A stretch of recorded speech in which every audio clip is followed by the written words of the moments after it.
Price the Lord. ദൈവത്തിന്റെ അതിപരിശുദ്ധ നാമം വാഴ്ത്തപ്പെടുമാറാകട്ടെ. ഇന്ന് നിങ്ങളുടെ മധ്യത്തിലായിരിക്കാൻ തക്കവണ്ണം ദൈവത്തിന്റെ ആത്മാവ് എന്റെ ജീവിതത്തിൽ നൽകപ്പെട്ട നല്ല അവസരത്തിന് ഓർത്ത് ഞാൻ ദൈവത്തെ സ്തോത്രം ചെയ്യുന്നു. ഈ മീഡിയ മുഖാന്തരം നിങ്ങൾ എല്ലാവരെയും കാണുവാൻ ദൈവം സഹായിച്ചതിന് ഓർത്ത് ഞാൻ ദൈവത്തെ സ്തോത്രം ചെയ്യുന്നു. എല്ലാവർക്കും നന്ദി അറിയിക്കുന്നു. ഇന്ന് എൻ്റെ വിഷയം നമ്മളെല്ലാവരും കേട്ടുകൊണ്ടിരിക്കുന്നതായ ഒരു വിഷയം തന്നെയാണ് സഭ എന്ന് പറഞ്ഞാൽ എന്താണ് എന്നീ വിഷയത്തെക്കുറിച്ച് രണ്ട് വാക്ക് പറയുവാൻ വേണ്ടിയാണ് ഞാൻ ഈ സമയം ഇവിടെ വേർതിരിക്കുവാനായിട്ടിടയാകുന്നത്. സഭയെക്കുറിച്ച് വേദപുസ്തകത്തിൽ പറയുന്നത് യേശുക്രിസ്തുവിനെ കർത്താവും രക്ഷകനുമായി ഏറ്റുപറഞ്ഞ് ഹൃദയം കൊണ്ട് വിശ്വസിച്ച് ദൈവത്തെ ആരാധിക്കുന്ന ഒരു കൂട്ടത്തെയാണ് സഭ എന്ന് പറയുന്നത്. വളരെ മനസ്സിലാക്കണം. യേശുക്രിസ്തുവിനെ കർത്താവും രക്ഷിതാവുമായി സ്വീകരിച്ച് കൊണ്ട് ഏറ്റുപറഞ്ഞ് ഹൃദയം കൊണ്ട് വിശ്വസിക്കുന്ന ഒരു കൂട്ടത്തെയാണ് സഭ എന്ന് പറയുന്നത്. എന്തുകൊണ്ട് ഈ പള്ളി എന്ന് പറഞ്ഞ വിഷയത്തെ എന്താ ചരിത്രം പറയുന്നു എന്ന് നമുക്ക് നോക്കാം. അവിടെ പറയുന്നത് പള്ളി എന്ന് പറഞ്ഞ പദം ജനങ്ങളുടെ ഒരു സമ്മേളനം. മറ്റത് സഭ എന്ന് പറഞ്ഞാൽ രക്ഷിക്കപ്പെട്ടവരുടെ ഒരു കൂട്ടം. പള്ളി എന്ന് പറഞ്ഞാൽ ജനങ്ങളുടെ ഒരു സമ്മേളനം എന്നർത്ഥമുള്ള എക്ലീസിയ എന്ന ഗ്രീക്ക് പദത്തിൽ നിന്നാണ് ഈ ഭാഗം രൂപം കൊണ്ടത്. 2-3 പേർ കൂടിയിരുന്ന സമ്മേളനം ചെയ്യുന്ന സ്ഥലത്തിനെയാണ് പള്ളി എന്ന് പറയുന്നത്. സഭ എന്ന് പറഞ്ഞാൽ വിശ്വാസികളുടെ അല്ലെങ്കിൽ രക്ഷിക്കപ്പെട്ട കർത്താവിനെ ഏറ്റുപറഞ്ഞ് കർത്താവിനെ ഹൃദയം കൊണ്ട് വിശ്വസിച്ച് ഒരുമിച്ച് ആരാധിക്കുന്ന ഒരു കൂട്ടത്തെയാണ് സഭ എന്ന് പറയുന്നത് എന്ന് നമുക്കെല്ലാവർക്കും അറിയാവുന്ന ഒരു ഭാഗമാണ്. ഞാൻ എന്തുകൊണ്ടാണ് ഈ വിഷയം നിങ്ങളുടെ മുമ്പിൽ കൊണ്ടുവരുവാനുള്ള കാരണം, ഇന്ന് പല വ്യക്തികൾക്കും സഭ എന്ന് പറയുന്ന വിഷയം ആർക്കും അറിയത്തില്ല. അതുകൊണ്ടാണ് സഭയ്ക്കകത്ത് കടന്നു വരുന്ന വ്യക്തികൾ പല നിലവാരങ്ങളിലും ആ സഭ എന്ന അനുഭവത്തെ കാണുന്നത്. എന്നെ കേൾക്കുന്ന പ്രിയ ദൈവമക്കളെ, കർത്താവിനെ വിശ്വസിക്കുന്ന ഒരു വ്യക്തികളുടെ കൂട്ടായ്മയാ സഭ എന്ന് പറയുന്നത്. അങ്ങനെയുള്ള വ്യക്തികളുടെ കൂട്ടത്തെയാണ് ദൈവം ഇഷ്ടപ്പെടുന്നത്. നമുക്കറിയാം. ഇവിടെ അവസാന ഭാഗങ്ങൾ നമ്മൾ വെളിപ്പാട് പുസ്തകത്തിലൊക്കെ വായിക്കുമ്പോൾ കാണുവാൻ സാധിക്കുന്ന ഒരു ഭാഗം എങ്ങനെയാണ്? ദൈവം അവരോട് കൂടെയുണ്ട്. എന്ന് പറയുന്ന വിശ്വാസികളായി ദൈവത്തെ വിശ്വസിക്കുന്ന, ദൈവത്തെ സത്യത്തിലും ആത്മാവിലും ആരാധിക്കുന്ന വ്യക്തികൾ എവിടെ ഇരിക്കുന്നുവോ അവരുടെ നടുവിൽ എന്ന് പറഞ്ഞ സഭയുടെ നടുവിൽ ഞാനുണ്ട് എന്ന് വ്യക്തമായിട്ട് ബൈബിൾ പറയുകയാണ്. ഈ കൂട്ടായ്മയിൽ അല്ലെങ്കിൽ സഭയിൽ നടക്കുന്നതായ 7 കാര്യങ്ങൾ നമ്മളെല്ലാം കാണുന്നവരാണെങ്കിലും ഒന്നുകൂടി ഞാനത് പറയുകയാണ്. 7 കാര്യങ്ങളാണ് ഈ സഭയ്ക്കകത്ത് നടക്കുന്നത്. ഒന്നാമത് ഫെലോഷിപ്പ് എന്ന് പറഞ്ഞാൽ നമുക്കറിയാം. ഫെലോഷിപ്പ് എന്ന് പറഞ്ഞാൽ കൂട്ടായ്മയാണ്. ഈ കൂട്ടായ്മയെ കുറിച്ച് ബൈബിളിൽ അപ്പോസ്തല പ്രവൃത്തി 2:42 പറയുന്നു. 2 കൊരിന്ത്യർ എഴുതിയ ലേഖന പുസ്തകം 6-ാം അധ്യായം അതിന്റെ 14-ാം വാക്യത്തിൽ വ്യക്തമായിട്ട് കൂട്ടായ്മയെ കുറിച്ച് പറയുന്നു. ദൈവത്തിന്റെ കൂട്ടായ്മ എന്ന് പറഞ്ഞാൽ ഏകാഗ്രതയോടുകൂടി ഒരുമിച്ച് ദൈവത്തിന്റെ സന്നിധി ഏക മനസ്സോടുകൂടെ ആരാധിക്കുന്ന ഒരു കൂട്ടായ്മയാണ് ഫെലോഷിപ്പ് എന്ന് പറയുന്നത്, കൂട്ടായ്മ എന്ന് പറയുന്നത്. അതുപോലെ അടുത്ത ഭാഗം എന്ന് പറയുന്നത് പ്രസംഗം എന്ന് പറയുന്നത് നമ്മൾ വളരെ മനസ്സിലാക്കണം. ദൈവത്തിന്റെ വചനം പ്രസംഗിക്കുക എന്നാണ്.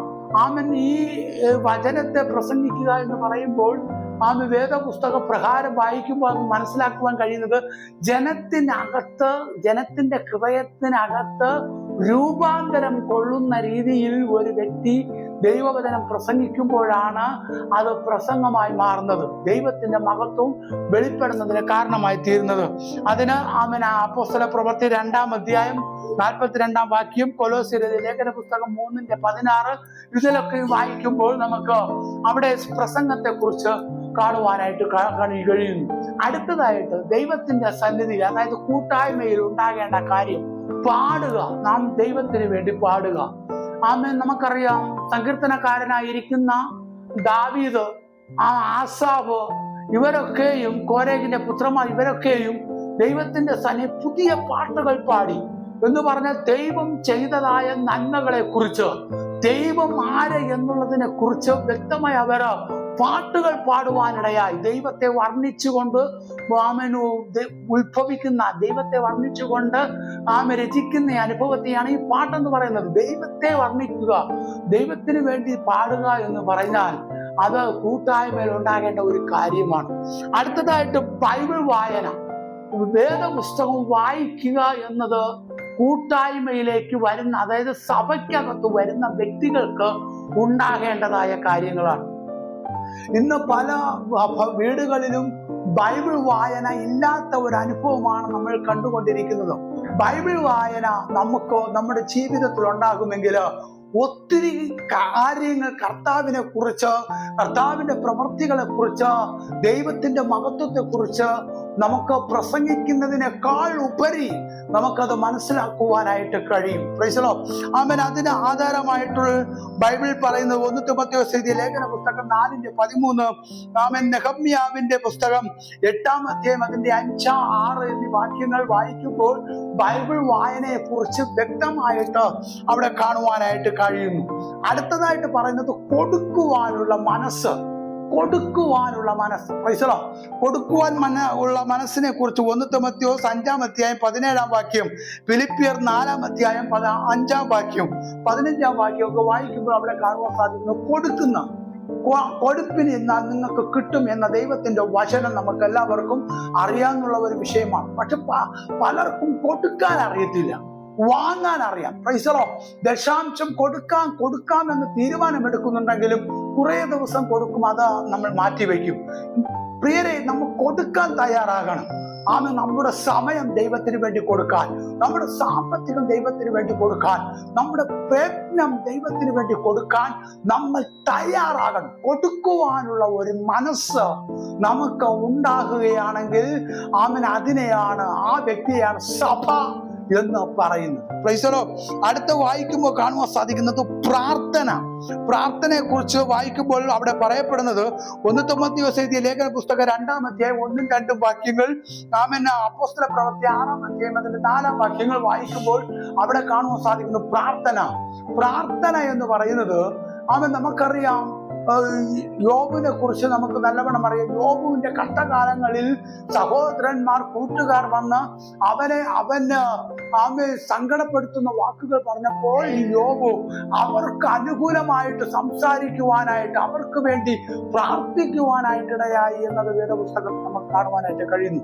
അതുപോലെ തന്നെ നെഹമ്യാവ് പ്രാർത്ഥിച്ചു. അപ്പൊ പ്രാർത്ഥന എന്ന് പറയുന്നത് നമ്മുടെ ജീവിതത്തിനകത്ത് ഒരു രൂപാന്തരം വരുത്തുന്നതാണ്. പ്രാർത്ഥന എന്ന് പറയുന്നത് നമ്മുടെ ജീവിതത്തിനകത്ത് ചില കാര്യങ്ങൾ നേടിയെടുക്കുവാനുള്ള, അവകാശങ്ങളെ നേടിയെടുക്കുവാനുള്ള സ്വർഗം തുറക്കുന്ന ഒരു താക്കോലാണ്. അതുകൊണ്ട് വേദപുസ്തകത്തിനകത്ത് പറയപ്പെടുന്നു, പ്രാർത്ഥിക്കുവാൻ തയ്യാറുള്ളവൻ ദൈവത്തിന്റെ സഭയ്ക്ക് യോഗ്യന്മാരാണ്. ഈ സാമൻ പ്രാർത്ഥിക്കുവാൻ, തമ്മിൽ ഭാരങ്ങൾ വഹിച്ചുകൊണ്ടുള്ള പ്രാർത്ഥന നടത്തുവാൻ താല്പര്യപ്പെടുമ്പോൾ നമ്മുടെ ജീവിതത്തിനകത്ത് ദൈവത്തിന്റെ മഹത്വം വെളിപ്പെടുവാനായിട്ടിടയാവും. അങ്ങനെ ഏകദേശം 7 വിഷയങ്ങളാണ് സഭയ്ക്കകത്ത് വരുന്ന ഒരു വ്യക്തിക്ക് ഉണ്ടാകേണ്ട കാര്യങ്ങൾ. 1 ഫെലോഷിപ്പ്, 2 ബൈബിൾ വായന, കൊടുക്കുവാനുള്ള മനസ്സ്, പ്രാർത്ഥന, പ്രസംഗം, പാട്ട്. ഇനി ഒരു വിഷയം കൂടി ഉണ്ട്, ഓർഡിനേഷൻ എന്ന് പറഞ്ഞ അഭിഷേകം എന്ന് പറഞ്ഞാൽ നമ്മൾ കണ്ണുകൊണ്ട് കാണപ്പെടുന്ന അഭിഷേകത്തെ ഞാൻ ജസ്റ്റ് സൂചിപ്പിക്കാം. സ്നാനം എന്ന് പറയുന്നത് ഒരു അഭിഷേകമാണ്. സ്നാനം എന്ന് പറയുന്നത് അതോറിറ്റിയാണ്. It is the anointing. Praise the Lord. അതോറിറ്റിയാണ്. ദൈവത്തിന്റെ സന്നിധിയിലേക്ക്, സ്വർഗ സിംഹാസനത്തിലേക്ക് പോകുവാനുള്ള ഒരു ലൈസൻസ് ആണ്. സ്നാനമെടുക്കുന്ന വ്യക്തിയാണോ സഭയ്ക്ക് യോഗ്യനായി മാറേണ്ടത്? വെറുതെ പല വ്യക്തികളും വെറുതെ വരാറുണ്ട്. അതിനെയൊക്കെ അവരോടുകൂടെ ദൈവം വസിക്കുന്നില്ല. ദൈവം ഒരു വ്യക്തിയിൽ വസിക്കണമെങ്കിൽ അവൻ ഈ പറയപ്പെട്ടിരിക്കുന്ന 7 കാര്യങ്ങൾ ഫോളോ ചെയ്യുവാൻ തയ്യാറാകണം. എന്നെ കേൾക്കുന്ന പ്രിയ മക്കളെ, ഇതൊക്കെ എല്ലാവർക്കും നല്ലവണ്ണം അറിയാന്നുള്ള ഭാഗമാണ്. എങ്കിലും ഞാൻ എന്തുകൊണ്ട് ഈ കാര്യം പറയാനുള്ള കാരണം, ഇന്നത്തെ കാലഘട്ടങ്ങളിൽ പലരും സഭയെ വേറൊരു നിലവാരത്തിലാണ് കാണുന്നത്.